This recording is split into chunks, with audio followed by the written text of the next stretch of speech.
are an actor's actor. You've done it all. I mean, everything from Shakespeare in the Park to even radio. You can add radio to that. Right, right. List. Cartoon voices. Didn't I see that also? I've done cartoon voices for a very brief time. National Public Radio experimented with live drama on on the BBC model, and I did some of those back in Minneapolis, St. Paul. So yeah. An awful lot of success. Does this mean you're abandoning your dream of being a paleontologist? Because I understand that was an early... That's actually a true story. I thought it was going to be funny, but hey, you never know around here. Well, yeah, that was a high school dream. I was, as a kid, I used to collect rocks, anything that was interesting, anything that looked like it might have been early life. I would collect these things and put them on a card table and identify them as things like swam in ancient seas, probably a meat eater, watch out for this. When was it that you really started to know that that the acting was where you were going to make your mark? Or that well, I was acting from, I feel you're not included. Yeah, we'll open up a little bit. Yeah, absolutely. Yes. There you go. Good.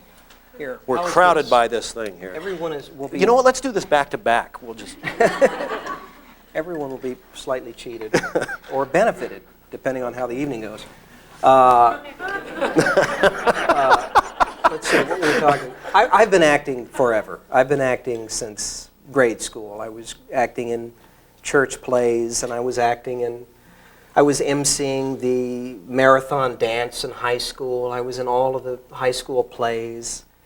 And I played Judge Wargrave in 10 Little Indians at, I think, the senior class play.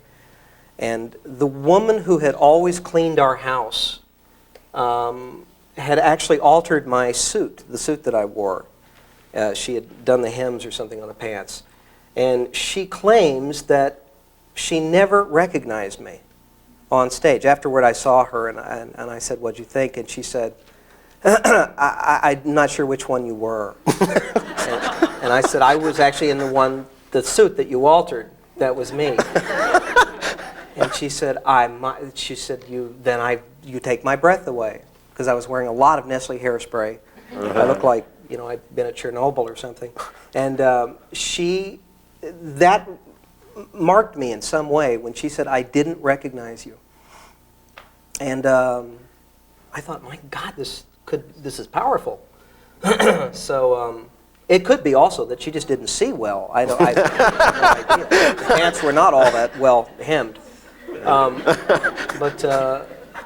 Then let's see if I covered that kind of period. Then I went into, I think it was said I grew up in Dallas, and I went to the teen acting program at the Dallas Theater Center, which was a really sad little group of teachers who had kind of fallen off the train somewhere, I'm not sure where, and wound up here and were teaching us, I don't know what, how to walk across a stage in a way that looked not manly at all, but you kind of floated. We learned deportment, and we learned end consonants, and that's all I remember from that experience. Then I went to the University of Dallas, and while there I was kind of filtering into community theater, and the Dallas, what's it called, the State Fair, the Texas State Fair had a big band shell, and they would do classics, and they brought down some actors. We were doing Othello, and the director was named Stockton Briggle. You couldn't make that name up. It's too Dickensian. And he picked me out from this crowd of hopefuls and gave me a line. The line is literally, I think I've heard this joke before, but I swear to God, this was my line. What ho, a sail, a sail. And I worked that line over that run. I found diphthongs, triphthongs. It just, the phrase, it got Byzantine, the kind of phraseology I was giving it. And the wonderful actor Earl Hyman was playing Othello, and he was so magical. this huge African-American, glorious actor with this beautiful voice who had moved out of New York City at the height of his career. He'd been playing on Broadway in something called Mr. Johnson, and he moved to Norway, and he became this, he became their premier actor at the Royal Theater in, where would that be? I suppose that was Oslo? Not Bergen, but Oslo. And before the show each night, he read out of a Norwegian Bible, and this man just fascinated me. And I got the job of driving him around. I had this little Plymouth Fury that I got all cleaned up and got one of those, those pathetic air freshener things that you hang and they overpower so mightily. And I drove him around, and he told me about life in the theater, and he told me about all of my idols, some of whom he had known personally. He had known Gielgud and Guinness. And I let him know of my dreams. I had a huge box, a department store-sized box from Sanger Harris department store, which was then in Dallas. I worked in the pet shop on the lower level. And I had been collecting Alec Guinness memorabilia. And I had just a trove of this stuff. And I told him I wanted to go and meet Alec Guinness. And he warned me that, well, you know, he's an intensely private man, and you might not actually get to see him. But he was then playing at the Lyric Theater in a play called Habeas Corpus by Alan Bennett.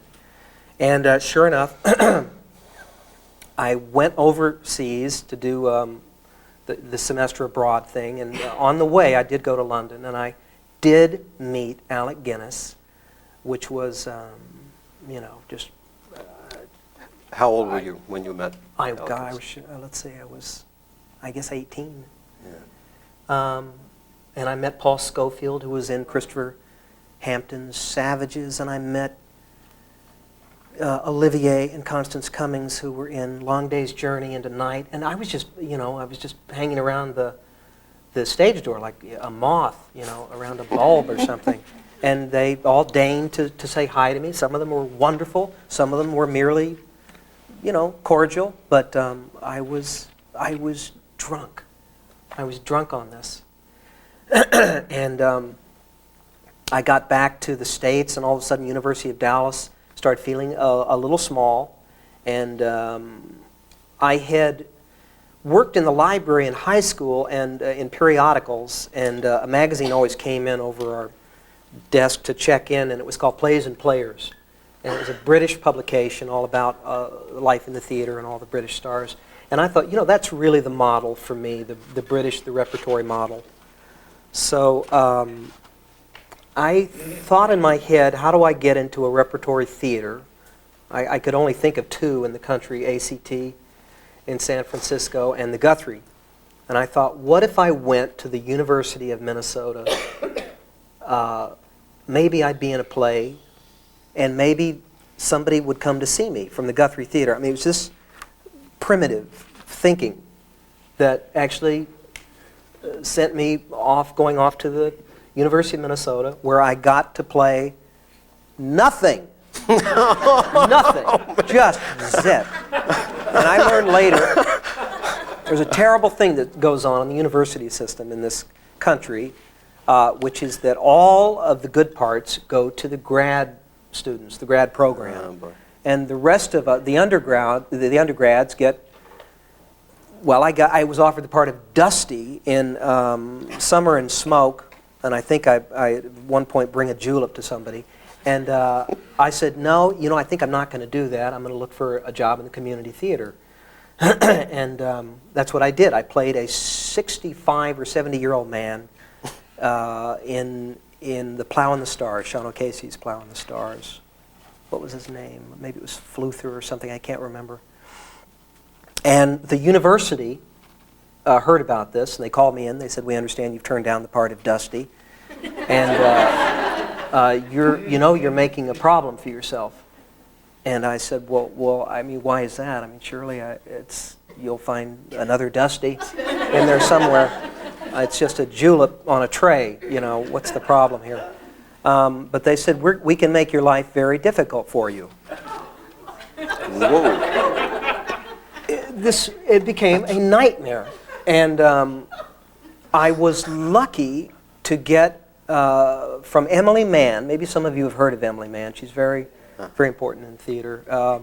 She offered me she saw me in that play and offered me the part of a 70-year-old in The Birthday Party, Harold Pinter's Birthday Party. And again, with the Nestle's hairspray, out that came.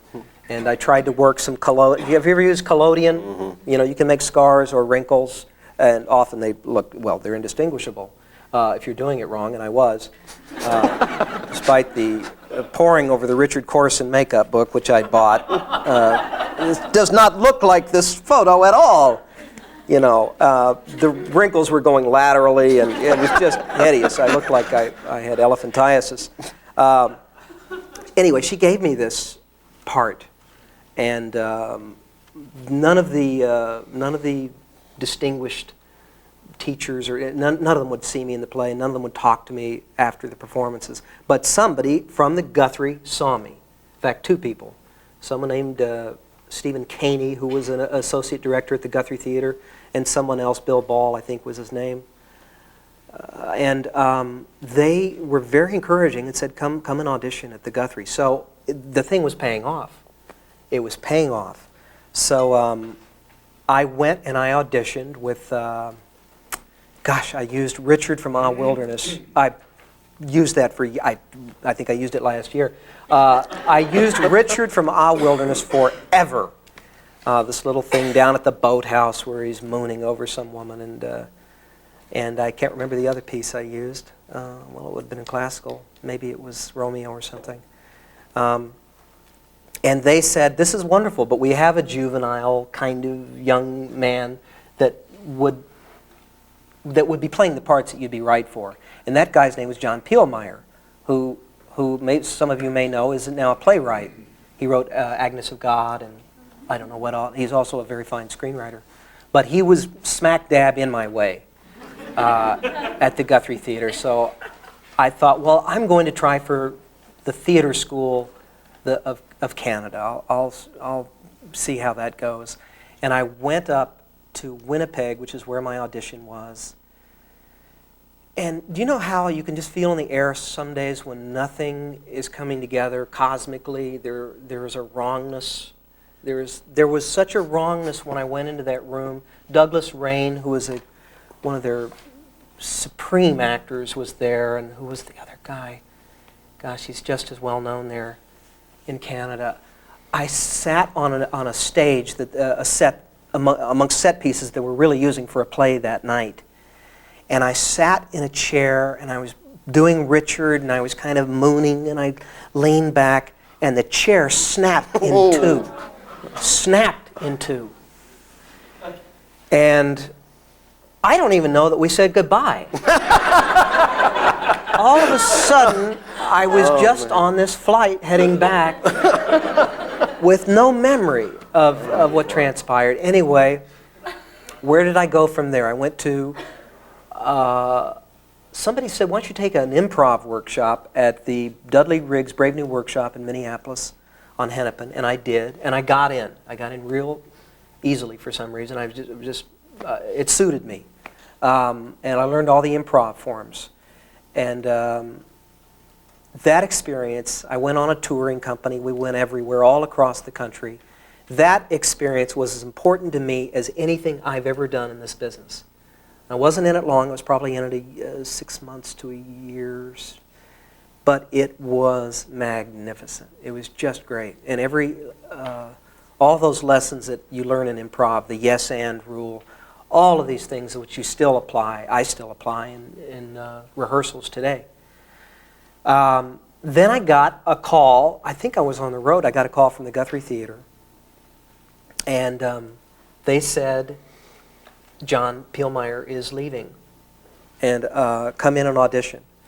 And I did. And I did something then which I used to do a lot of. I wonder if any of you have ever done it. I tried to will myself into that job. I remember going down to this little rehearsal area where I would have my audition, and I counted every step down. Every step, and I think, let's say there was 36 steps, And I said, I will be walking down these 36 steps every day now for years to come. I'm going to work here. And I got the job, and I was there for 2 years, happily. My dressing room mates were Bill Macy, who I'm sure you know from Fargo and many other movies. He's a great actor. And Joe Rigobuto, who was on Murphy Brown. And they were my dressing room mates, and I had a great time there. And I played all the juvenile roles, and I understudied every other role that there was. I wound up understudying huge, huge parts, some parts that I was grotesquely wrong for. And you got to the point where you were trying to pick and choose who you thought would come up lame, who would get swine flu. And you just couldn't learn them all. You couldn't learn them all. And I chose Larkin Malloy to skimp on. I don't know where Larkin is now. He may be on soap operas. I think he was hit by a truck. I think he's out of acting, come to think of it. Somebody said he was hit by... Anyway, I chose Larkin. I'm not going to go on for Larkin. I got a call on a Wednesday afternoon at 12:30 to come in for Larkin Malloy to play that performance. That night I was playing Benvolio in Romeo and Juliet. No, let me reverse these. That afternoon I was Benvolio. That night I would play a giant role, the part of Moiron in Monsieur de Molière by Bulgakov, a role that I knew not one word for, none of the blocking for. I aged visibly, probably to the point where I was right for the role. I became so old that day. It was God that got me through that. By 7 o'clock, by 7:30, I sort of kind of knew the lines. And then I realized, to my horror, at 7:32, I knew not one bit of blocking. And then I quickly realized, too, I really didn't know my cues. So I knew what to say, but not when to say it or where to say it. So I just told the actors, I said, give me a kind of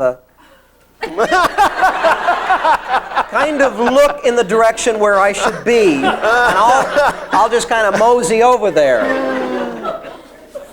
The whole thing was so, even now there's a kind of a thing happening in my body that the hairs are going up and there's an unpleasantness happening. I was wheeled onto stage inside of a harpsichord. There's pitch black. I'm the first one on stage. I open my mouth. Here were words. I'm watching the words come out. And I'm just kind of moving around. It was the most intense kind of living you could have done this side of the law. And I got through that experience. And that, had you asked me later in the Q&A, what's the worst thing that ever happened to you? What's the most embarrassing thing? It was that night, that place. Anyway, I was at the Guthrie for 2 years, and then I've always felt I had a sense of when to move along. And I went to New York City with my friend Justin Dees, a soap opera actor. It's on all of my children. I think he was on playing Bucky. Anyway, we drove there, and things just happened really, really fast, really fast. I got there on a Monday night, and on Tuesday I went to see a person whose name and number were on a little shred of paper in my pocket. A woman named Debbie Brown, who was a casting director, and she had seen me in Benvolio, I think it was, and just sent me a kind of a cryptic note backstage. I think you would do well in New York if you chose to come. I mean, that was it. I mean, but to me it was, come hither. New York needs you. You must come now. Anyway, I called her up and I said, can I just come over and say hi? And I did, and as I was basically almost saying goodbye to her, I heard kind of an uproar in the back room, and I said, what's that? And she said, oh, it's an audition for a movie called Dragon Slayer. Hey, you might be right for that, kind of a thing. And I did read for that, and I think it was, 3, 4 auditions later, I did get it. And that's a long story, and I'm not even going to go into it, but it was a hard, sometimes the things you desperately want are the things that will flail you like a cat of 9 tails. It was a tremendously hard experience. And then I was going to quit acting Well, I guess we're going to go into this, aren't we? No, go. You're there. You know, go. It was so hideous, so horrible. I thought, well, maybe I should quit. Now let's just go back to the stage. Hurry back to the stage. So the second that movie wrapped, we were shooting in Pinewood in London. I said, I've got to get into a play really fast to alter everyone's perceptions of me that they will have formed after seeing me in this movie. I've got to head them off at the pass. And Debbie Brown had told me about this agency. They were very small. They were called Sames and Leverton, Gary Leverton. And I went over there to meet them, and they said, well, yeah, you know, I mean, if something, the right thing, you know, comes along, you know. It was that kind of a thing. And I said, what is that you're reading, to one of the people there? And they said, it's a play called Crimes of the Heart by Beth Henley. And they said, there's not really anything that's really right for you. I said, well, let me just go in on a general audition. It was at Manhattan Theater Club. And I said, just give me the opportunity to go and meet them, and it'll be a general audition. Nothing harmed for you, and I promise you I won't embarrass you. So I went over there, and here's where weird little things happen in life. I was so nervous at this audition that I had neglected to take out a lozenge that was in my mouth, a lemon drop to be exact. And I was just, I was stuck with it. It was huge. It was one of those big, like you used to buy at theaters in the, in the lobby. It was just huge. You couldn't get around it. You couldn't put it under your tongue. I was having to deal with it. In the scene, I took it out of my... it went back in the mouth. It became more about a lemon drop than even the words I was playing. I left the room, and they said something like, let's get the lemon drop guy back. And, Beth Henley was horrified. This is a secret. Steve Tobolowsky was her boyfriend. He was going to play the role, I learned later. He had played it in St. Louis and somewhere else. And it was his role. It was going to be his. And so she was horrified to think that they might be interested in me. I got the job. That play, this little play, took off. It got a Pulitzer Prize. I did well by it. We're speaking about, or at least I was about to speak about, how very strange things can steer careers in very unchosen or unforeseen paths. The reason you and I are here tonight in a very almost demonstrable way is because a man died and couldn't use his 2 tickets for this tiny theater where this play was showing. Manhattan Theater Club, the old Manhattan Theater Club, Upper East Side, it only fit 99 people in this theater. And any given night, there would be very famous actors. I remember one night, there's Betty Compton, Adolph Green, there's Robert Redford, there's President of CBS. That was one night I remember hearing about all this. Anyway, Alex Gordon, a casting director for Alan Pakula, knew this man who was dying, and he gave her his tickets. This was for the very last performance. And because she got to see me in that show, she remembered me, and I kind of rattled around in her brain. And when time came around to be casting this movie, Sophie's Choice, they went looking for me. And here's where I was. I was in northern Minnesota on Deer Lake fishing. I think this was the second time I quit the business. And no one knew where I was in New York City. And I just got it in my head one day to go into Grand Rapids. There was no phone here. To go into this town of Grand Rapids and call my agents. And they said, we've been looking everywhere for you. And I said, what's up, what's up? They said, well, there's this job that you're probably not going to get. That's exactly what they said. But just call her. And I did. I called her. She said, well, no, it's true. It is pretty much going to go to another actor. I remember who. It was Michael O'Keefe. And it was probably going to go to Michael.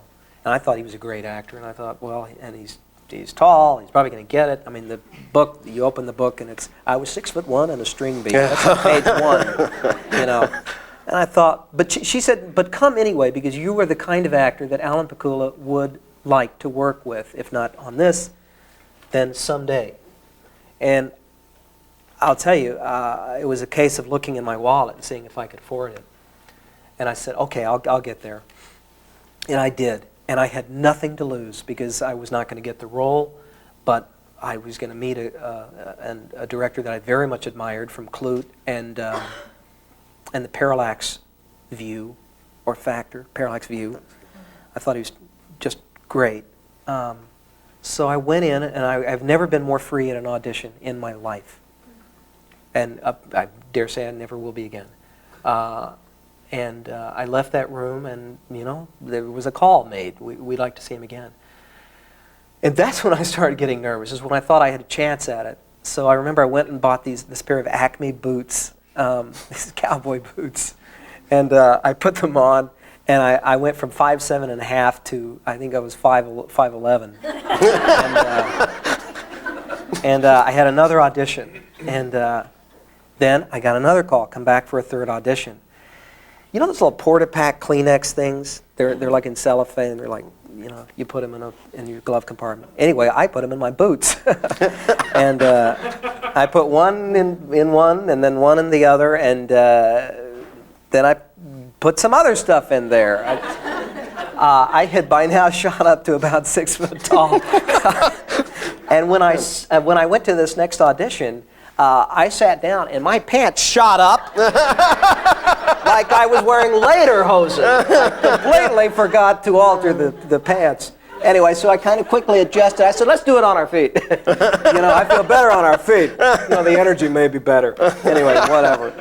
Anyway, by then I was working with Merrill, and I got that thing. But you know something?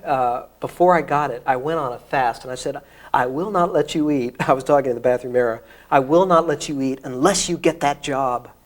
I was so driven. No food. I remember I was staying at my parents' house, and it was over a holiday. So I didn't eat for like 6 days. I willed myself into this job, and somehow I got it, and it was a great experience. Then I did another play. I was always going back and forth into the regional theater thing. Went to Long Wharf. I did another country, and then I saw the movie, and I thought, oh my God, I'm cut out of this thing.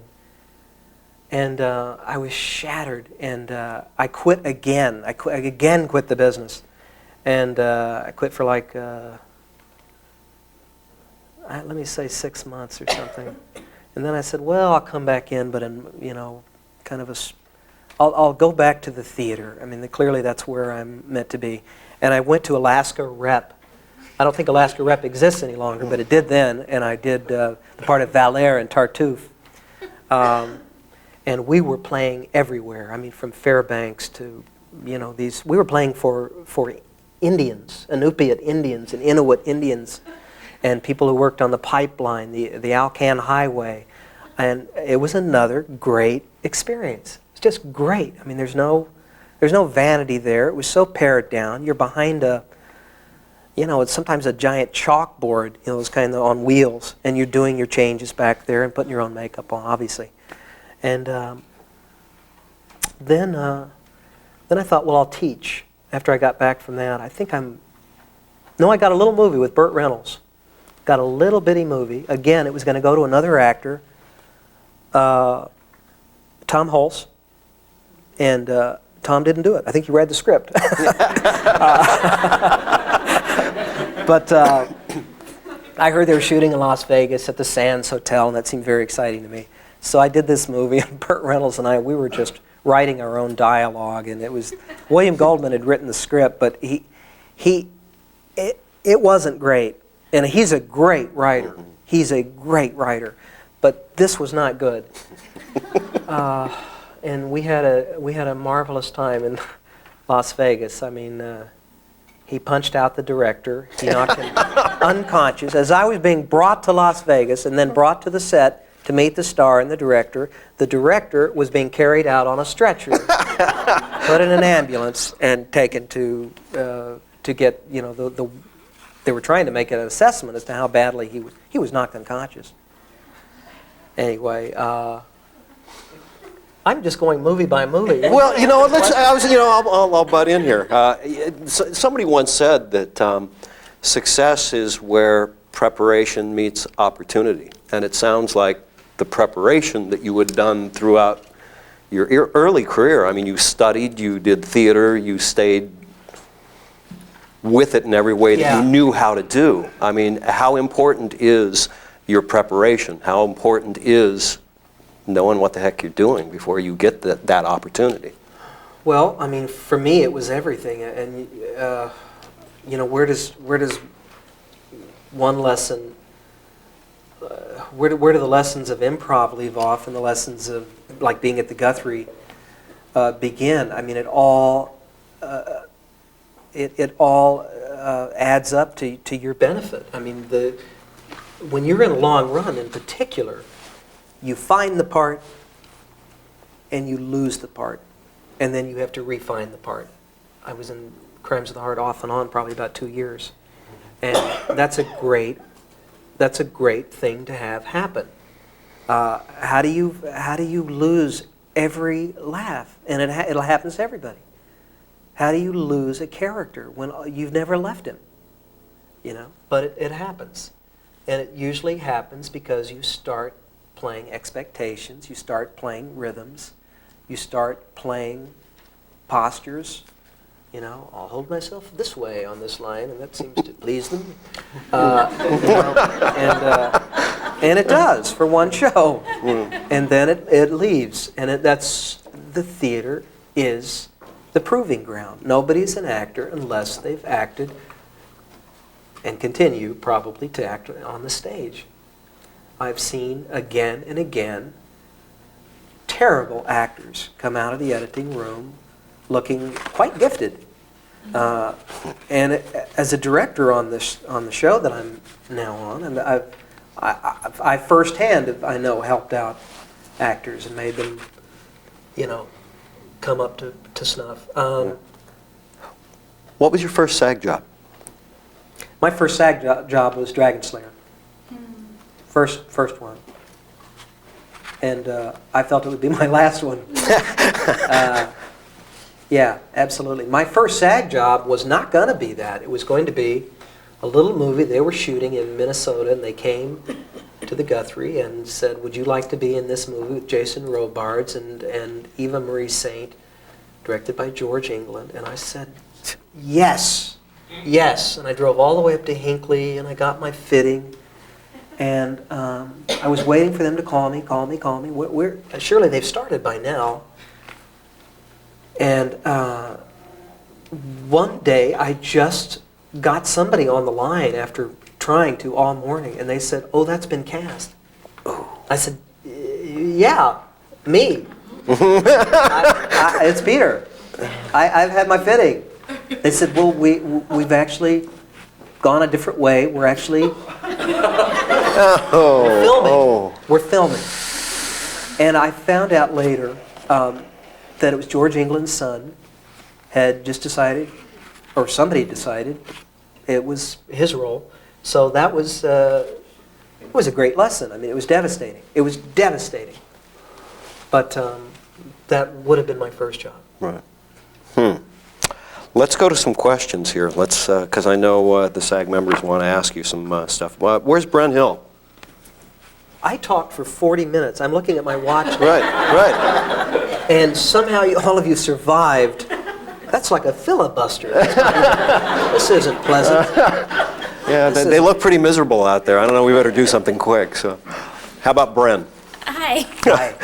I just wanted to ask what was the best advice you were ever given as a young actor?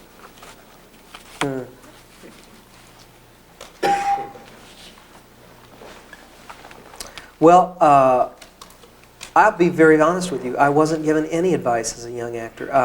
I didn't know anyone in the business. And when I finally got on the periphery of things, like at this Dallas Summer Shakespeare things, I was so nondescript, so invisible in the ranks that I'm not sure But this Earl Hyman, who I was talking about before, he very much encouraged me to involve myself in all of the arts and to read, and I had already, and I think that he was noticing that and just trying to encourage me. I remember very vividly a whole discussion we had about Edward Hopper, and I remember where we were sitting, and we got onto the subject of art, and he himself always went to museums, and I did. When I was in New York City, I was out of work for I think 8 months once, and I just went to the Met and just sketched all the time, like some sort of madman, or Do you still draw? I don't. I would in a second. I mean, if I had some time, I would. It's very important, though, to, an actor only has experience to draw from with that person at the lunch counter, at the diner. I used to keep a sketchbook of interesting behavior. And I was very faithful to this book. And I'd see, I remember this in this Greek diner once, those awful diners that are always on 76, 72nd, they're always on big even numbers. And I remember the guy was taking my order, and he said not a word, but he walks up and he kind of drums his fingers on the counter like that. And I wrote that down, and I used it in a play, and I said, this is acting.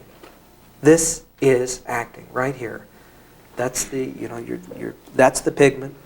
You dip your brush in, and sometimes you wait years to be able to use something like that. Years and years. But those little things are back there, and they're like nettles, and they remind you that they're there. And these people you've met years and years ago, you won't embody them per se, but you will create composites. A little bit of this person. Well, you all know this. I mean, you're actors. Anybody I've been in a performance, I've met in some way. I've met facets of them. One time I used to, don't do this, this is dangerous, but if you're really gutsy, you will do this. In a long run situation, what I used to do, essentially you're trying to induce amnesia right before you go out on stage. You're trying to arrive at the point where you've never been here, you've never been this person, you've never said these things, you've never walked in that door. And I used to spin myself in a circle, just like a top or a dervish or something. And you walk out on stage. You should try this. Actually, it is dangerous. It is dangerous, but you should do it. Walk out on stage, just coming out of this little spin, and it will do things for you. It really will. You'll really look at this place like you've never seen it before. That's one little secret. I also wear headphones. I don't want to hear the show. I don't want to hear the show before I go out on stage. I'll find some music that is appropriate, that kind of almost underscores the kinds of things I would like to be feeling, and I'll hear that right up, and I'll be going like this to hear my, hear for the cue, but I really want to be completely submerged. Interesting. Well, is that so that when you go... the best advice I was never given, but I would give, that was you that asked that. That was you, sorry, Right. sorry. Is make yourself indispensable. And all that goes into that. Obviously, you want to be on time.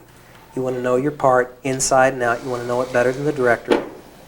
But you just want to be better than you ever were before. And every time I'm filming, I let no take escape me without just bearing down on it. Just trying to find some new little thing, and just not letting any second go wasted. Where's Crystal Santos? Crystal, come on up here and ask a question. I wanted to know what methods you have studied and which do you associate with the most? I've read every book, Uta Hagen and Sandy Meisner and Stanislavski. I read Michael Redgrave's book, Ways and Means. I read everything, and I think it's all of value. Whatever gets you to that place of truth. And I think at different times I've even kind of leaned more one way than the other. At this point, I really, I feel almost like I'm putting something together out of a kit and adding this little bit and that little bit, and which I suppose is kind of a more a traditionalist, English traditional method. But you do, and gosh, we were doing all the King's Men, Robert Penn Warren, an adaptation, and there was this moment where I had to learn of my father's suicide, I think is the way it worked, and I've got to react all in 1 second. And believe me, you run out of substitutions, you run out of every possible thing that you've ever held on to over the course of a run. And I try and somehow, through some alchemy that I can't explain, I try and convince myself that I am that person living those circumstances. Because I find when I try and reach for the death of a loved one or something and try and instantly plug that in, you've got that, there's a time lapse. And in that little interstitial moment, I'm not where I need to be. That, I know, is not a satisfying answer, but it is a very hard thing to talk about. And it doesn't always work. It doesn't. You talked about that you still use improvisation in the rehearsal process. Is that a part of what sounds like almost an attempt to fool yourself into believing the reality of the circumstance? In hour-long television, there is no time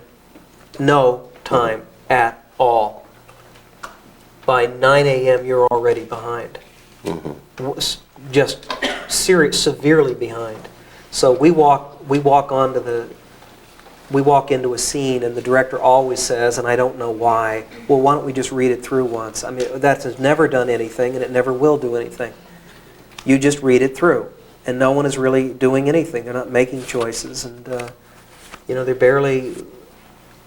barely playing the emotions and values of the scenes. So I wait for that nonsense to end, and then I kind of walk around on the set and start figuring things out. I see physically what's in the room. Is that anything that can, in business properly, should elucidate state of mind, and it should inform character. So I'm always looking for that thing, that physical thing that will say, not only that will say the unsayable. Half the time we're saying these lines, but obviously there are all these hundreds of other things that we're electing not to say. I mean, our characters. For every line that we say, there's the line that we don't say. Yes, I'll go with you. Yeah, but what's behind the yes, I'll go with you? I don't want to go with you. Or it's not convenient. So you look for that kind of thing that will, or at least I do, that will help me kind of shed light on the thing that I'm not saying. There's no sense in illustrating what I am saying. It's so boring when you see actors playing laziness and eating sandwiches. They always show that. Isn't that just such a cliche now? The cop in the car eating the sandwich. So, yeah. Was that helpful on that? Yeah. Obviously, it's all improvisation in an hour-long show. Totally. And the people that are doing it prosper. And the people that are playing playing the page, they disappear from the radar screen. They do. They do. Now, when you say it's improvisation, I mean, there's scripts that you're working with. You're talking about the psychology of an improviser that brings the life to in between the soul, the background. Yes, the whole that whole other dimensionality that isn't page. That isn't dictated by the page. Particularly when you're just starting a series, these parts can be very, very blandly kind of handed to you. The writer hasn't figured you out. He doesn't know what you can do. You're not a voice in his head yet. And that is the crucial time. That's the time to strike. That's the time to be an actor, be a good actor. Because it's a very crucial little period that will determine your survival on that show. I'm just speaking of hour-long television here. Where's Connie Kim? Nowadays, we hear a lot about the business side of acting. Did you consider yourself a good businessman in terms of marketing yourself and networking with people? Did you really delve into that?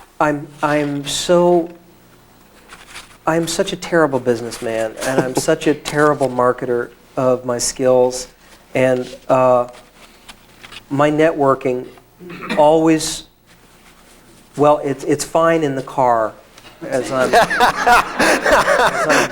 working it all out.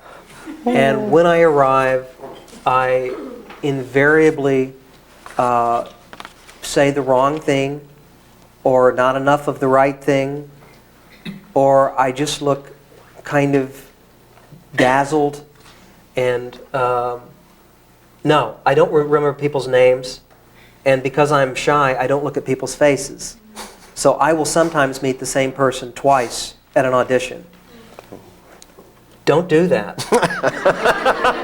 Don't do it. Whatever you learn, those memory pegs, those hooks that they teach. Remember those memory books that came out that Harry Lorraine wrote? Read those. It does help to know people's names when you've just met them, so you can use that. No, I'm the worst person at this, and I think it has hurt. At times I'm sure it has hurt feelings and maybe gotten in my way. I'm sure it has. But that is a very important thing. The very first thing you said, obviously, you want to know not just what you do. You know what you do, but you want to know what other people will have you do. Do you understand what I mean? You want to know how other people see you. That's enormously important. Yes, we're all actors, and we can be 100 different people, and we have a whole village inside us. And it does take a village. But the frank, disgusting, inescapable truth is that people will see you a certain way. And it is very important to find out what that way is, give them what they want, do it really well, and confuse them later. After you've done it. Lose them around some corner. Go around another corner, play a different part, and shake it up that way. But you've got to have some sort of base, obviously, of salability initially. There's a couple of questions in here from members that bring up an issue that I think everybody in this room has had to face. Many casting directors claim to be so overworked and so overburdened by the process that they're no longer able to go out and see theater or hold general auditions. And a whole industry has been spawned here where many folks in this room have to pay a fee to go to a seminar or a showcase or a workshop or whatever where a casting director can actually see their work.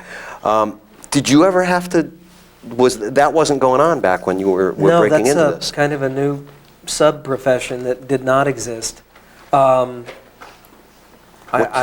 don't know when that came into being, and I really wouldn't know what to say to you there. I just, I don't even know how that would help. I mean, so they come. They're coming. Well, let's talk about when they do come. I mean, what is it you can do there? How do you get their attention? You talked about how important it is to be an improviser on a series. You know, how much of that improv do you need to bring into a rehearsed scene that you want to, you know, demonstrate your best work? I think this is an impossible question. I think if you're in that, All right, we'll throw that. I think if you're in that position, I think if you're hiring a casting director to do this kind of thing, I think already there are signs of trouble for you, and I don't recommend that. I think you need to be ingenious, and I think you need to create opportunities that I think a lot of serendipity is going to have to come into being for you here, a lot of luck, and you're going to have to be a little wily at times. You know, I know people that have made use of that and done very well, just happening to be in the right place at the right time. But I think for the most part, you just have to keep working. Once you get that first job, if you're good, I promise you, that job will lead to something else. That's written in stone. It will.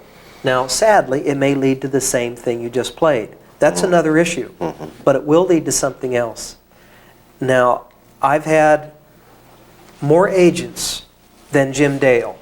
And Jim Dale told me he has more agents than anybody. But I think we were talking about it one day. I've had a lot, so many. And I can promise you that not one of these agents has ever gotten me a job, ever, ever, ever. Not one. There's no agentry in here. There isn't. Get off agents. Get off that whole thing.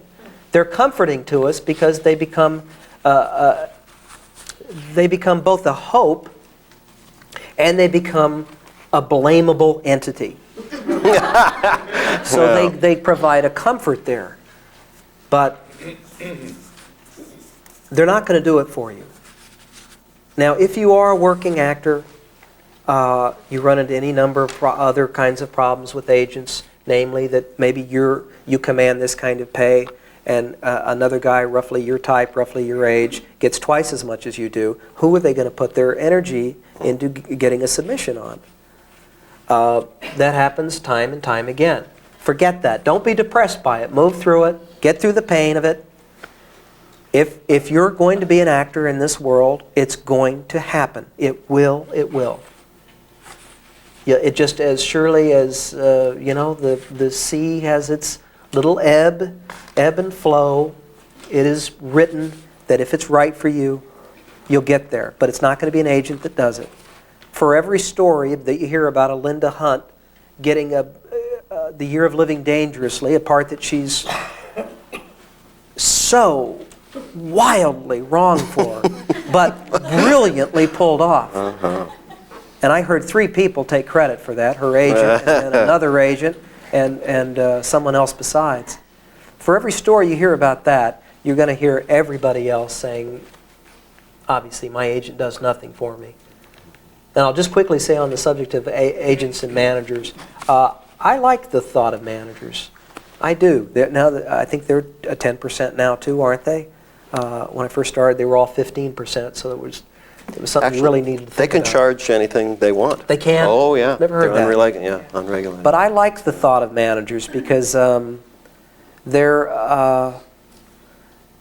got far fewer people, and they really need you to work. They do. So I'm a big believer in managers. I've had one for many years. He didn't get me any work, but He made you feel better about it? I really liked him. Yeah. I did. I always felt he was trying. I did. He really, I felt he was trying. His heart was in the right place. He did get me, to his credit, he got me a voiceover. The only one I've ever gotten, he got me that. Yes. So that counts for something. It does. Yeah, okay. Where's Andrew Ibar? Right, Abar. Abar. Sorry, Andrew. I wanted to ask you, Peter, how you first met David E. Kelley and how you began your working relationship with him for all these years. Okay, as I said, Michael Pressman brought me in for what was going to be a very small part, and I think I got the call on was it Thursday night? And it was to start work the next day, and here I am looking at this slender little presentation of a character and having to make a decision that would potentially affect me for the next 6 years. And I had to decide, it seemed like then and there, so I just up and did it. I thought to myself, David E. Kelley, he's a lawyer, he's writing the show, I'm playing the only lawyer on this medical show, I've got a shot at this. This could turn into something. I mean, you have to use your wits. It always comes down to the part. It does. It does. All other factors aside, if the part isn't there, you really, really are in a dilemma. And the part wasn't there. So it was a total chance. And by the second episode in that, he'd given me a big speech, a huge speech. It was like 3 pages long, just me talking. And it was one of those, what does a highwayman say when he's robbing? Stand and deliver. I had to do it right then and there. And that scene worked out very well. And my part kind of crept along. And I still hadn't met David. You never had to read for him? No. Prior to that? No. Oftentimes, David doesn't ever meet the actors. I think most of the time. And then, he left the show. I left shortly thereafter. He thought of me for a little pilot comedy sitcom that didn't get picked up, and then he thought of me for but again, here's along comes Ally McBeal, and that part wasn't going to be mine. That was going to be Charlie Sheen. First person they were thinking of was Charlie Sheen. And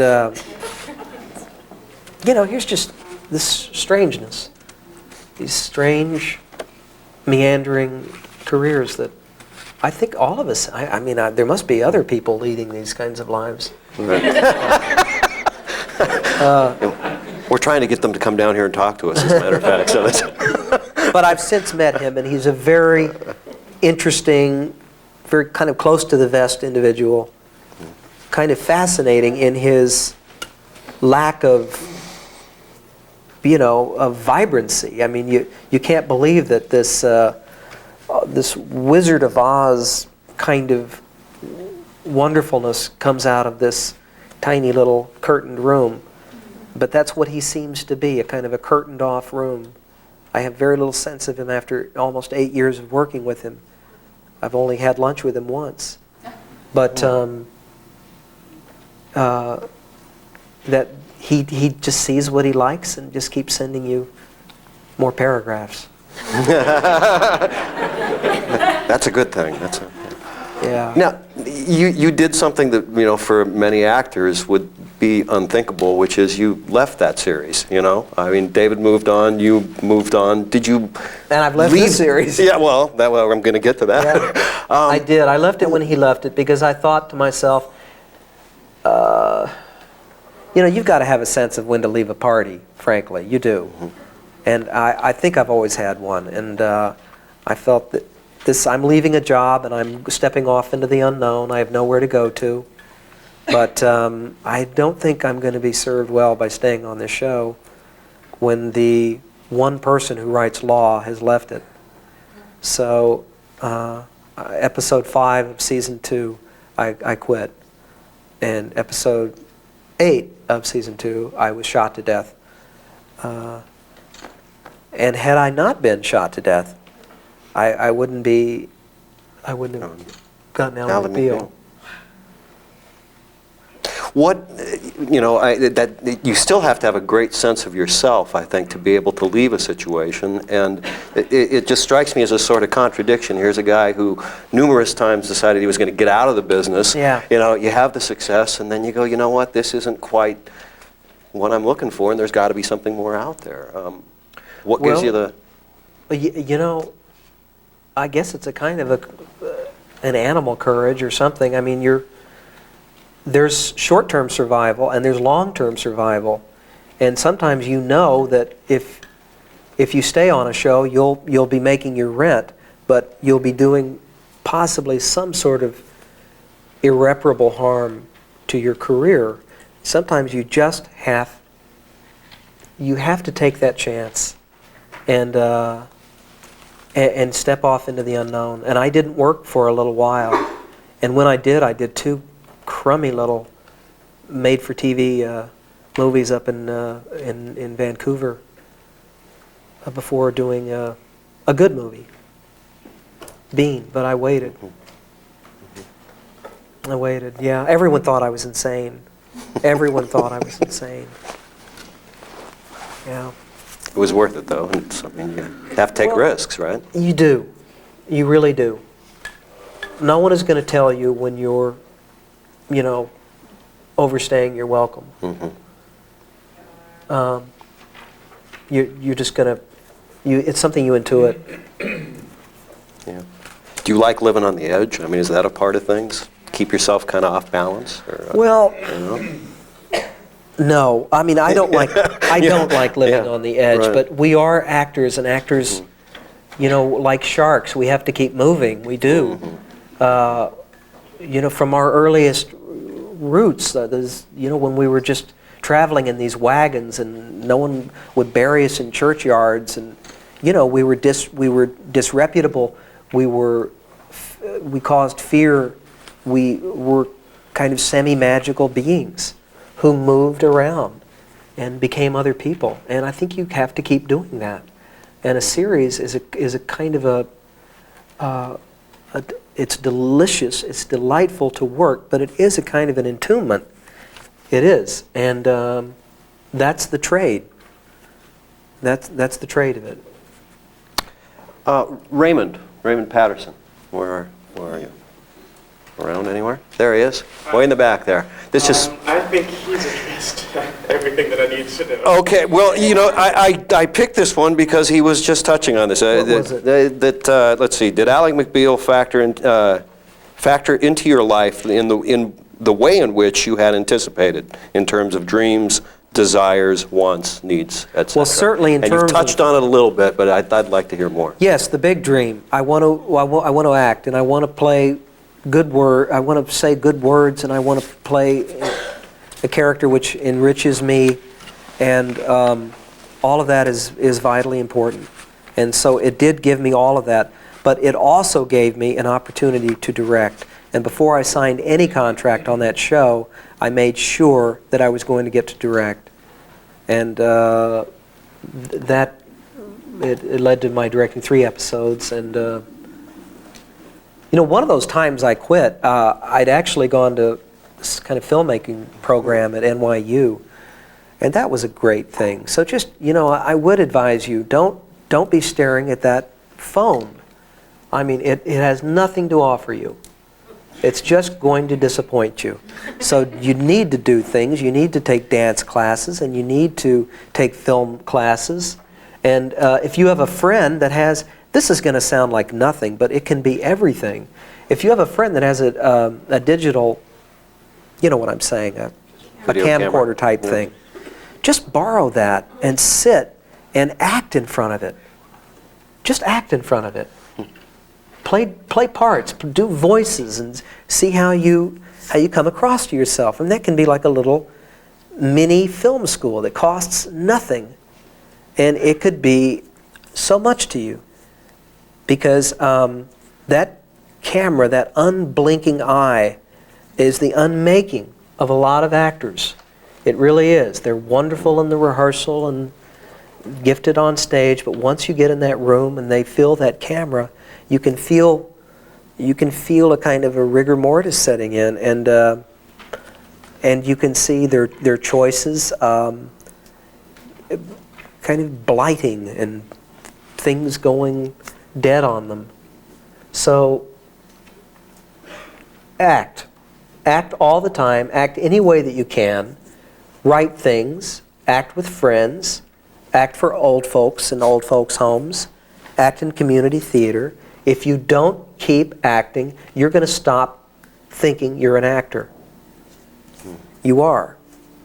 And once that happens, once you lose that identification, everything goes. You lose pride, you lose the dream, you lose the memory of the last time you acted, which can be a distant memory sometimes.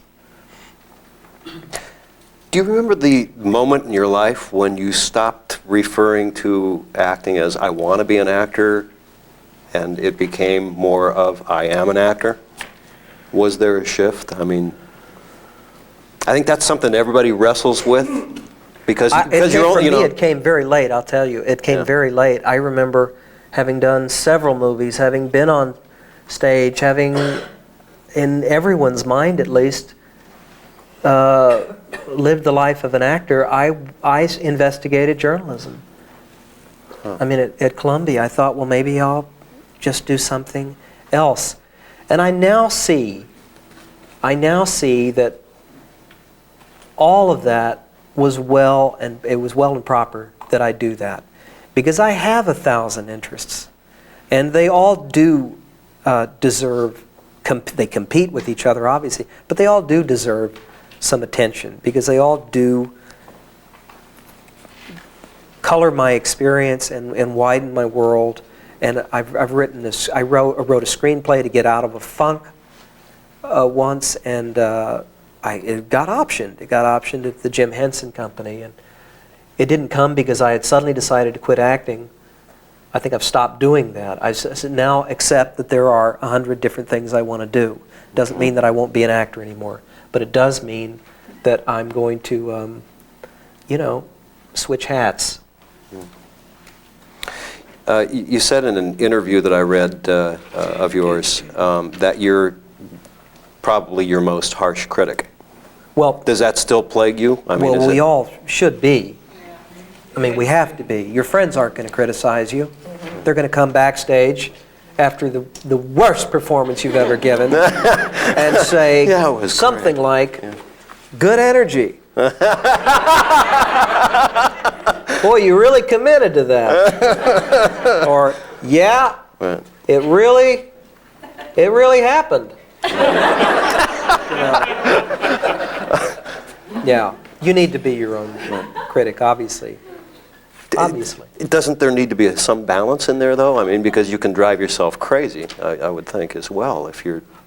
Yes, there does. I mean, oh, bloody hell, what's his name? I can't believe I've forgotten his name. Gomez.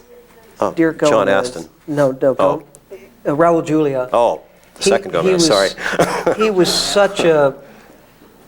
Oh, he was just such a glorious example of complete courage and charging into something that he hadn't thought through and didn't want to think through. And yes, that's one end of this spectrum that you're talking about. Mm-hmm. And then there's the other end that we've all, I'm sure, fallen prey to is triple thinking something to death. Mm-hmm. And you wind up not committing to any direction whatsoever. And I think I probably spent a couple of years being kind of a minor key actor, somebody who was a little afraid of the big choice, and impressed certain people with my with the suggestion of where I might go with the part, but I wasn't really much going there. So yeah, it is a search. And every rehearsal, you should lean to starboard, lean to port, lean to starboard. Just switch it up, confuse yourself, and get lost, and then get found, and be brave. I mean, that's what it all is. it's a kind of a magical, almost shamanic thing, isn't it? I mean, you're asking something to come into you and transform you and make you be somebody you've never been before. So you can surprise yourself. And I would also say that you need to worry it to the point where you're thinking about little else. And after a few days of that, you inevitably will kind of ease back on the throttle, but some motor will still be working, and you'll start seeing the whole world in terms of that part and that play. And all sorts of magical things happen then. That's, I think, the most wonderful period. The most wonderful period is when you're in love. I mean, it's first love. You're in love with that part. And how do I make that, how do I put a button on that end, the end of that scene? And that's just my favorite time. I far prefer it to acting in front of the audience, to first preview even. I think a lot of actors are that way. We're just in love with rehearsals. Your role on Ally McBeal, you use this pause that sometimes, is there to seemingly intimidate. Other times it just seems to be filled with this subtle humor. What's going on there? Where did that come from? How did, is that one of the outcomes of this worrying the part to death, and you found this? Yeah, there were like 3 things. I didn't know how to play that part till episode 5.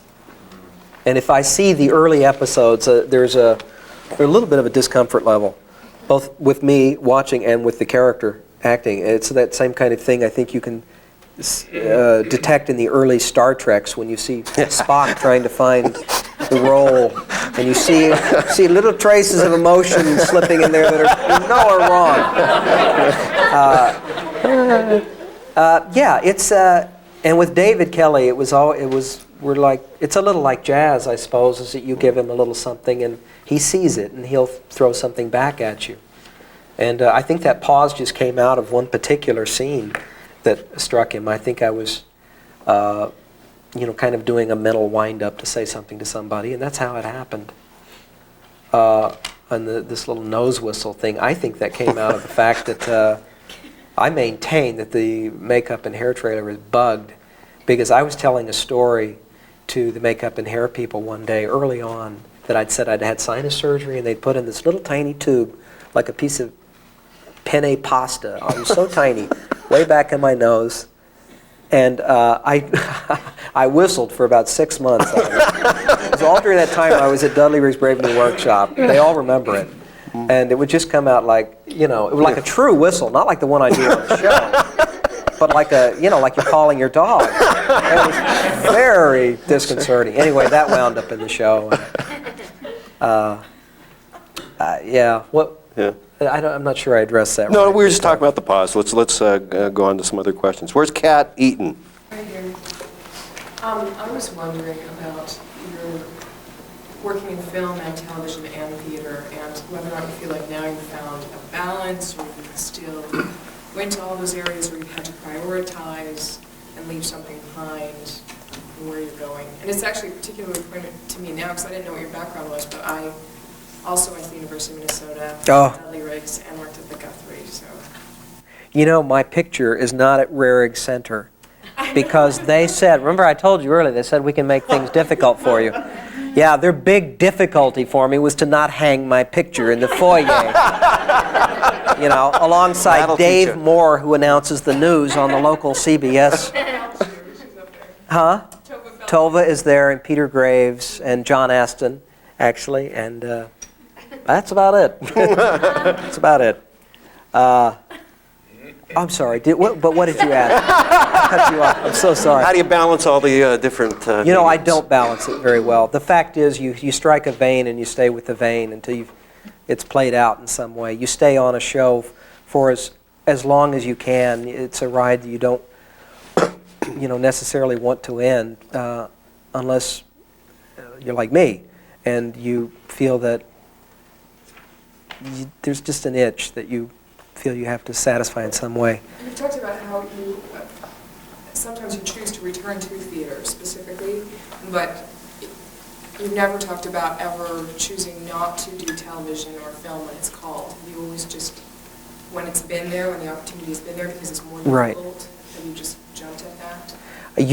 Yes. I mean, it was such a relief. I did 11 years of almost straight theater in New York City, and I mean, just the thought of being able to have a house, you know, it was like some impossible Shangri-La, a yard. My God, you know, we were living in a 5-story walk-up thing to a tiny room and then a little half room for years and years and years. Anybody who's doing theater in New York City is subsidizing the American theater. They are, in a very real way, because it does not pay your way. You cannot live that life unless you supplement it with a movie or a Law and Order or whatever they're filming in New York these days. But I don't have a great balance. I don't. It's impossible with television hours, and even with movies, you just can't. It's unwieldy. And I'll tell you something. I need to get back to it, because the longer you stay away, it's the terror. The terror is always there. It's waiting to devour you. And when you get back on stage, it's like giving yourself a booster shot, an inoculation of some kind, and you're inoculated for a little period of time. There's no staying power to these shots, so you've got to keep getting back.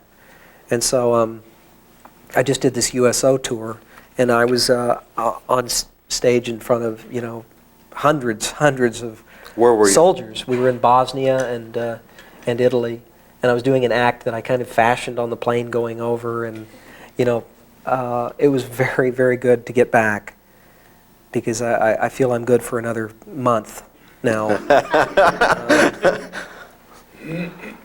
I'm sorry, you done? No, that's okay. fine. Mark Cirillo?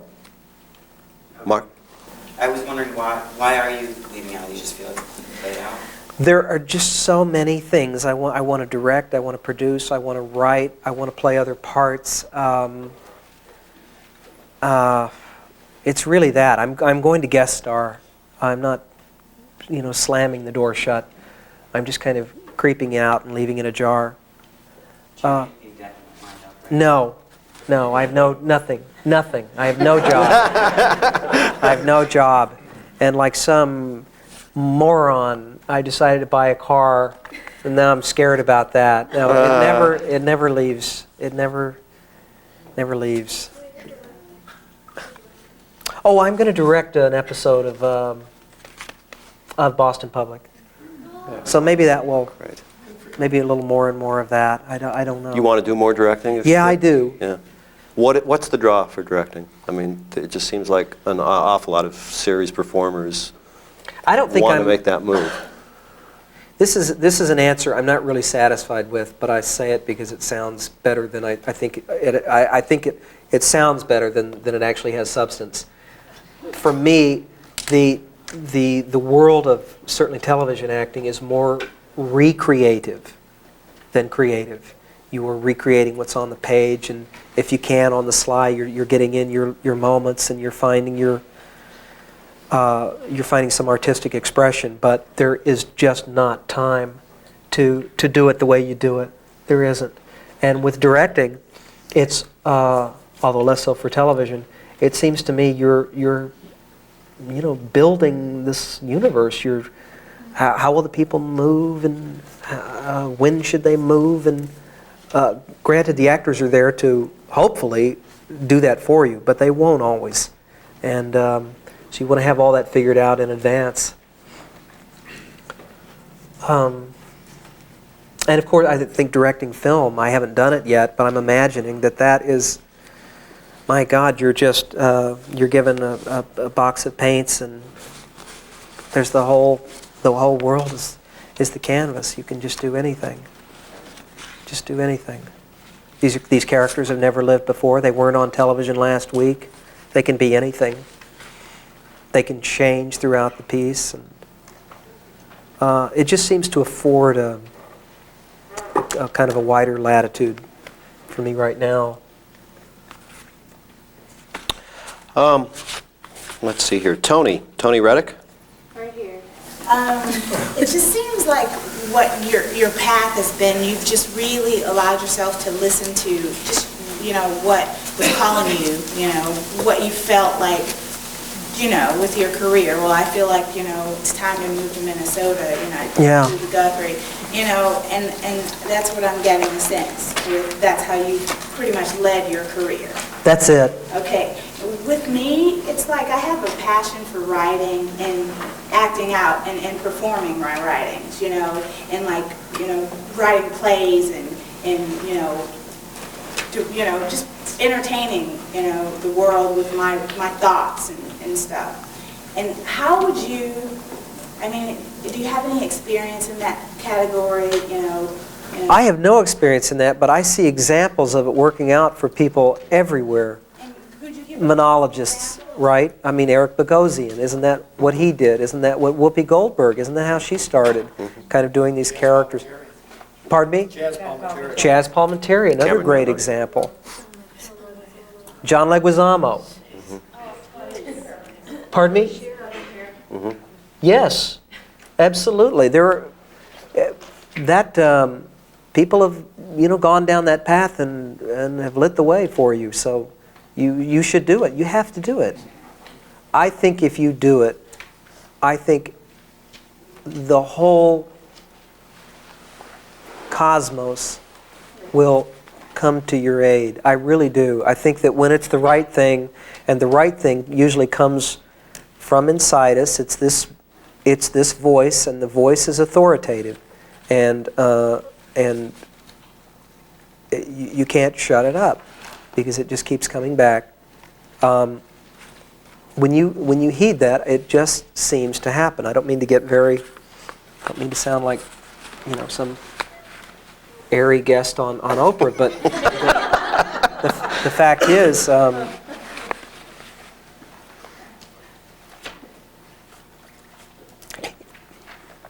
Robert Louis Stevenson wrote Dr. Jekyll and Mr. Hyde all in one fell swoop. He had asked the brownies in his head to give him a plot. And that night he had a dream. And the dream was that book. Yeah, look, I just finished the story and it just came together like magic. It's like I didn't have to do anything. Well, do it. It's how the sewing machine was invented. It's, right and left, things just will come to you, and you'll be shown the way. You'll be shepherded this way, and sometimes it will look like a door that's been slammed in your face. It will look like a job that you've been fired from. It will look like the end of a relationship.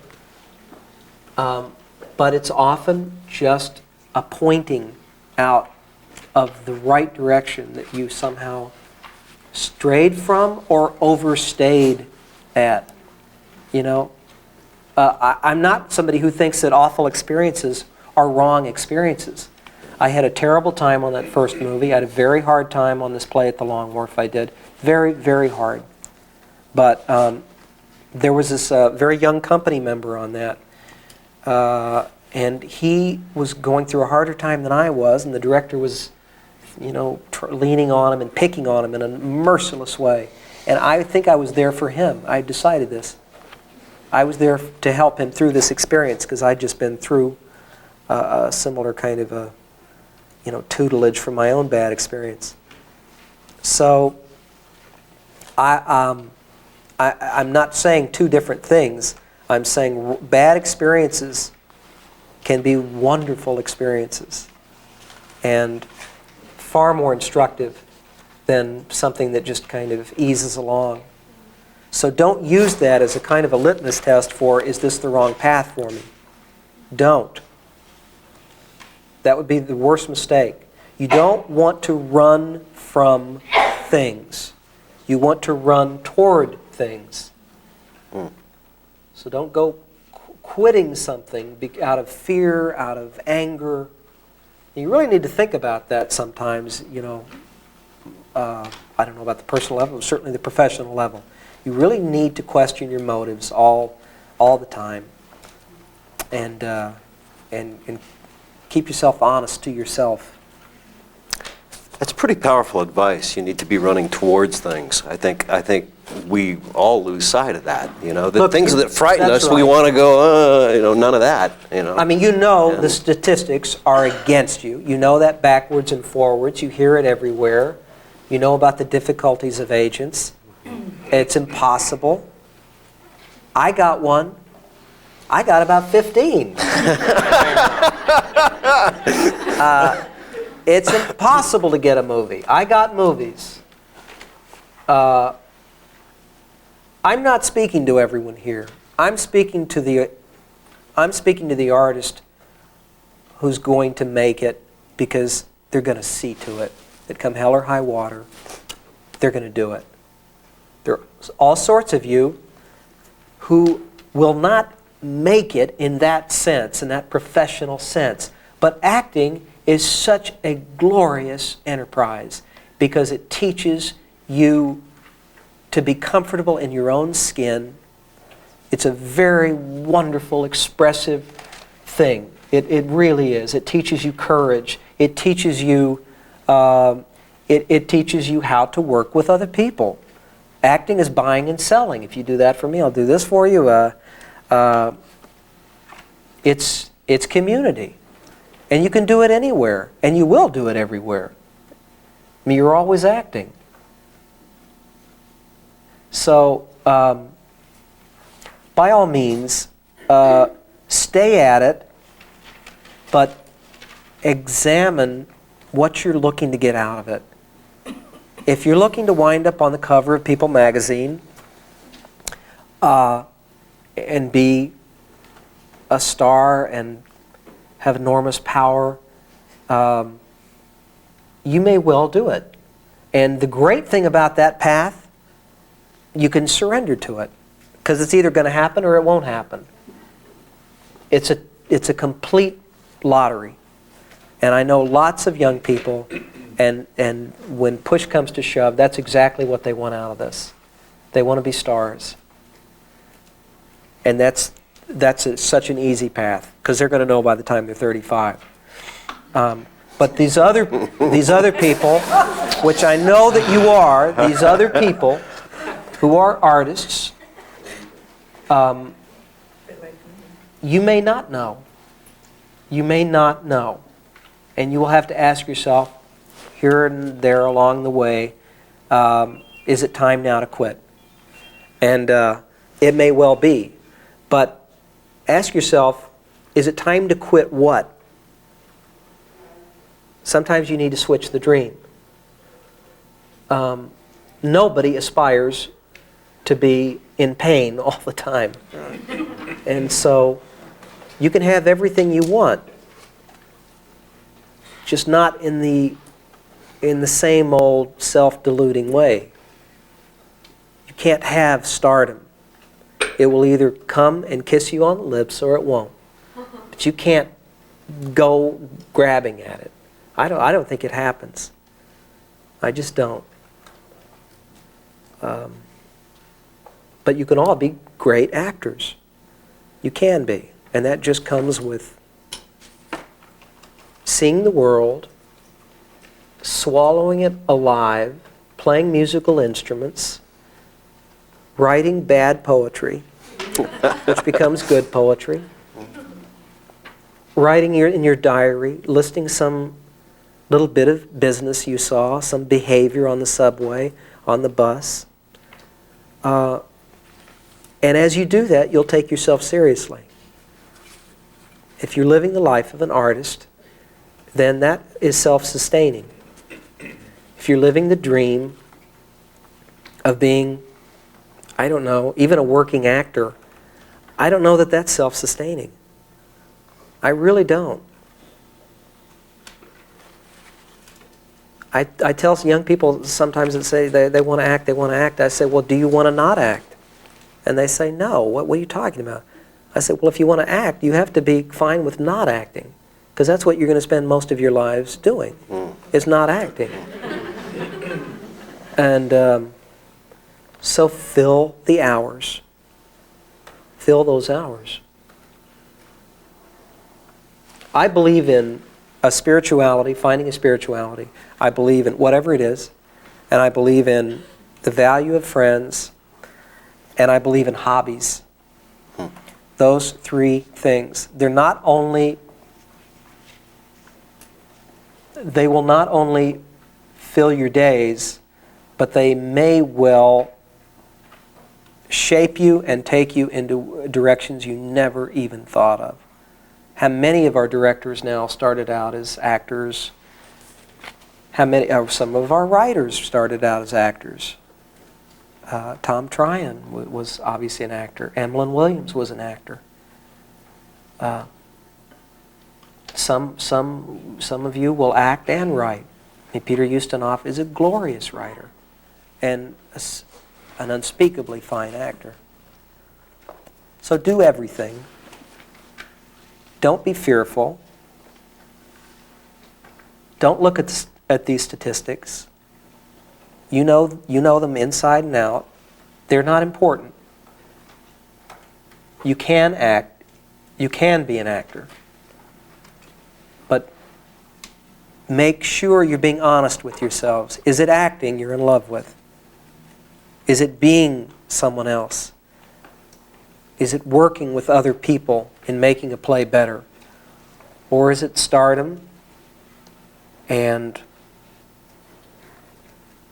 houses and cars and magazine covers? Good advice. Well, do you have time for a couple more questions? Yes, yes. Okay, great. Where's Mark Cross? Yeah. Mark. It sounds like you've quit the business several times, but you keep coming back. I was wondering, other than persistence, what do you think is the most valuable asset that an actor can have for a successful career? well, and I didn't always demonstrate persistence. I really didn't. But it was right for me to do it. Circumstance kept arranging me to meet up with people and opportunities. I tell you, the thing that whatever good acting is, and however you get there, that's the most important thing you can be. It sounds so banal if I tell you to be a good actor. But I'm telling you, I work with people every week who come in and aren't very good. What does that mean? It might mean something as patently wrong as not knowing their lines. But more often it means they haven't made choices. I see it all the time. They've made no choice. They're simply what I call playing the page. Anybody can do that. That's not just necessary to make choices, it's the whole fun of it. It's why we became actors. And all that can go wrong is that somebody will say, give me an option. You know? Give me an option on that line now, or that. Can you maybe take that in this direction? That's a good TV director that's going to tell you that. Most of them will just shoot whatever you're doing. And you will end up on the floor, not hired again, with nothing on your reel to show and impress anybody else. And you won't have had a good experience because you won't have felt that wonderful feeling that comes with tapping into that place, that creative place. The thing, as I say, I was with Crimes of the Heart for 2 years. I remember one thing about the performance of that show. One thing, and only one. And it came on opening night, and I had this briefcase, and I'm holding this briefcase, And Mary Beth Hurt, playing the part of Meg, is asking me, this callow, young, scared lawyer, why I'm interested in this case. Well, the reason I'm interested in the case is because I'm interested in her sister. And she says, and I own that I'm fond of her. That was the line, I'm fond of her. And then she says, what do you mean you're fond of her? On opening night, I'm holding this briefcase, and I'm just sort of, in a fretful, nervous way, fingering it. I clicked the key to the little lock mechanism, and it went doing like that. And that little movement, it said everything about the state of mind of my character. It said everything about how I was feeling. It was the physicalization of a state of mind. And it made me so happy to have come by that I sailed on it. I mean, I'm still remembering it. As I tell you, I don't remember anything else about the whole experience. So it's less important then to want to try to figure out what it is they're looking for than it is to figure out what you're there to do. Oh, don't. Don't figure out what they're looking for. Not after you've gotten the job. If the job is yours, show them what they need to see. Don't give them what they're looking for. Don't. I'm wrong. What I'm saying is wrong 10% of the time. And 10% of the time, you've got to give them what they're looking for. But the other 90%, I'm telling you, you're just going to get yourself into trouble. Because chances are, you're wrong about what they're looking for. And worse and more confoundingly, what they're looking for, they don't want on take 2. They wanted it on take 1, and they're starting to get a little bored by take 2. So if you get into that business, it's like, you know, you're shadow boxing or something. You're just not gonna come through. Peter, often they don't know what they're looking for. They don't know what they're looking for, and in television particularly, they don't know what they're looking for. And as I say, you're a serious artist. That's your business to figure out what is required here. They're directors. Half the time they haven't even come from any discipline that recognizes the value of an actor.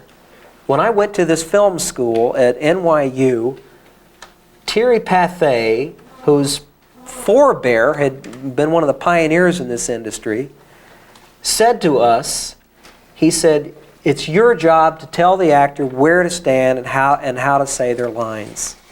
And don't broach any arguments. I mean, they'll try and run away with this from you. And, I stood up and I had my little say at that point. But it is your job to be the person, be who you're supposed to be. It's also your job to bend with circumstance and obviously be diplomatic. You want to please your boss, but I'm telling you, once a day I will see an actor waiting to be told what to do. Once a day. Absolutely. And I always make a mental note that actor will not be doing the practice, and that actor will not be doing Boston Public. They have knocked themselves out of 3 jobs by being fearful, trepidatious on one job. The point I'm making is that David Kelly, who creates all 3 of these shows, sees our show and then plugs people in as they impress him. He's not going to tell me how to play the role. He doesn't. I maybe can't play it the way he wants me to play it. Maybe it's not in my experience. Maybe it's not in my palette. So, having said that, once you make your choice, you've got to be able to swing the wheel, hard left, hard right, whatever they need in that audition situation. And if you're a good actor, you can do it. If you can't, you can't. There's some people that get so flustered by that turn of events that they just lock down. I see it all the time. People who knew their lines 1 second suddenly are grabbing at the sides and, you know, kind of fevering them, trying to come through. You were telling the Ghostbusters audition for Oh, yeah, that's a very good. part with the Ghostbusters 2. I'm playing a nothing role, a nothing kind of role. 12,000 guys could have played this role, the way it's written. And I see that, okay, I'm playing a curator, an art curator, museum curator. And I see that, that I'm working on a painting of Vlad the Impaler. And I'm thinking to myself, Vlad, Carpathia, Carpathian. What if my connection to this painting came about through my connection to the homeland of the subject of the painting? So I decided, you know, maybe I should be Carpathian. So I adopted this impossible accent that I'd come up with. I was staying all by myself out in Granada Hills. I was so desperately lonesome out there. I was literally trying to befriend birds. I was buying seed and feeding birds. And because my wife had made me go out here to look for a job. We were in New York City, and I wasn't working. And so I had to get this job, or I only have the birds. So I got myself into such a thing about this job. I said, I'll be from Carpathia, I'll have an accent. Anyway, I went into the audition, and I played it this way, full out, full brazenly balkanized rendering of this part. And they were literally open-mouthed. And they were going like, well, that was good. That was interesting. You know, there was the awful moment of thinking, I have so lost this part. How easy it was to lose a part. And I left the room, and I drove home up on the 101, and I'm thinking, I lost it. No, I didn't. No, I didn't. I'm not going to accept that I lost that role. I took a chance. I did a voice. Who cares? That's what actors are. And I got home. And on the message was, we'd like you to come back. And so I get back, and I'm in the waiting room, and there's all these other guys there, and I hear them sort of working on their parts, and they're going, well, what are you talking? I'm saying, are you from Europe? No, I'm from here. I said, why are you doing that accent? They said, well, they said that's what they wanted.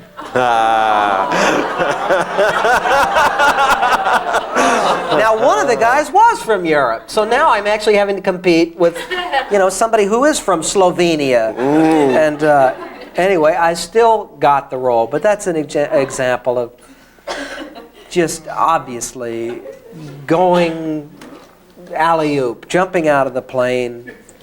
Whoops, where's the parachute? I didn't bring it. You know, you have to do it. And it will be such fun for you as you flame out. It will. It's fun. Yeah. I've flamed out again and again. I once left an audition for a series that you don't even remember. I don't remember. I think they just made the pilot of Big, the Tom Hanks movie. They made that into a series, and I went full out for this thing. And they were so congratulatory. And I thought, I've got it. I've got this one. And I went and called my manager, and I said, let's be thinking of the numbers. Let's be thinking of some big numbers. And he said, well, actually, they called, and they said, you were absolutely not what they want. So, again, I've lost it. And I was on, sadly, pathetically, I was actually on the Jenny McCarthy show once. At another time when I was going to quit acting. So if you're going to quit acting, you want to do the Jenny McCarthy show. And so I did a kind of an outrageous thing then, and they fired me. And you know who they hired? They said Don Ohlmeyer, the president of NBC, who was wearing a jogging suit and put me off immediately. He said. No, he said, I love the idea of the accent and the character, but it's really not politically correct to hire you. We all know that you're not from that country. and he hired an Egyptian. But again, I mean, it's you take your chance. And for every job that I've lost by being bold, I've gotten 20 others. I assure you, that's the truth. For every job where I didn't take a chance, every job where I didn't take a chance, I didn't get that job. I didn't get a call back. You know, there's a stack of questions here. I'll race through these. No, because we're not going to have the time to get through them all. But I'm going to say that a lot of these questions center around, networking, sending out pictures, phone calls, all this kind of practical stuff. And yet, what we've heard from you tonight, which is pretty refreshing to my way of thinking, is it's not as much about the sending out the pictures as it is getting out there and doing the work and taking the risks and keeping a sense of play about what it is that you're doing. I mean, is that a fair assessment here? Or do you have some practical, not that those aren't practical tips, but more, along the lines of the pragmatic? No, you should do anything that will give you peace of mind. Whether it's sending out pictures or networking or whatever. But you're still stuck with the great central mystery of, a vocation. Why am I not working? Why is that person working? Why was it so easy for that person? And why was it so hard for, I have I have a friend who's a very good actor, and he's now doing business writing. I don't know why it didn't work out for him. So obviously, yes, do whatever it takes. But a lot of that is just kind of business. It's just, if it satisfies you, do it. It's not going to get you, I don't think it'll get you the job. As I say, it wasn't my reel that got me that Ghostbusters 2. It was Bill Converse Roberts' reel. Well, he got his reel over there. They did that work. But I think you should enjoy that. I don't think you should be mystified or threatened by the sense that if it's right, it will happen. But that's how it works. And if it's not going to happen, it won't. In the old way, the old planned on, hoped for way. But I think the right thing will happen. I'm sure of it. It's getting out of your own way. That's what it is. To me, that's what it comes down to. I've held on to dreams long past their shelf life, just because it was habitual. I've got to have it because I don't know who else I am then. I don't know who else to be. But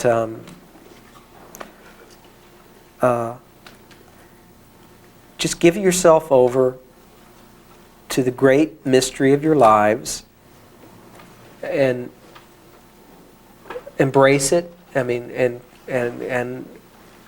court it. Invite more of this unknown into your lives, and just know you can't master this. You can't navigate this. You can't